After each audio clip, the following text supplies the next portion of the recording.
Masupporters aVP Kosano Chiwenga vanozivikanwa kunzi these are war veterans, vanhu vanyazozivikanwa kunzi ndo vaibata marifles, vairara mumatrenches. Panguva inoi voona kuti hatingasiye mumwe wedu achisvooredzerwa, hatingasiye mumwe wedu achiuya achitritiwa as if haana kurwira chizvarwa chenyika yeZimbabwe.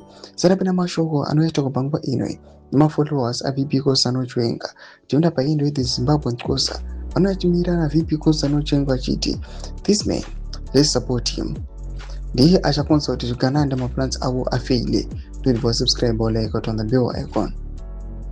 Zimbabwean Kosa anobudaira achiti Comrade Chiwenga stands as the defender of the constitution and the protector of the gains of the liberation struggle.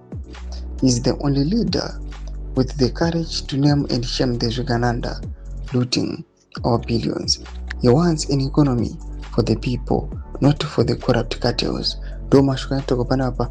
Then the Zimbabwean Kosa inozikanwa kuti iye ndo ava yevakomana vanozikanwa kunzi masupporters aVP Kosano Chiwenga, ene vari kuti isusu we will never rally behind the people who are corrupt.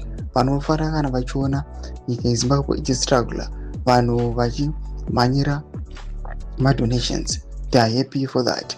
Havari kuti vanhu vazvishandire, vanhu vaone muhoro yavo, maindustries nemafactories avhurwe, vanhu vabenefit from that. But vanoda kuti vanhu vangorarama upenyu hwekupiwa. Madevelopments ari kuda panguva ino ari kuonekwa kunzi that's the reason why vari kachiti VP Kosano Chiwenga has demonstrated it even before muna 2017 pavachiratidza kuti iye aiwa haanyanyi kutarisa pama-issues epower, but iye anonyatso kuona zviri right kuti what shall I do to restore the integrity of the nation. Pinda kumasection yedu zvafungura aim kuti kudi pamusoro pechituko ichi. So subscribe or like and chat on the bell icon.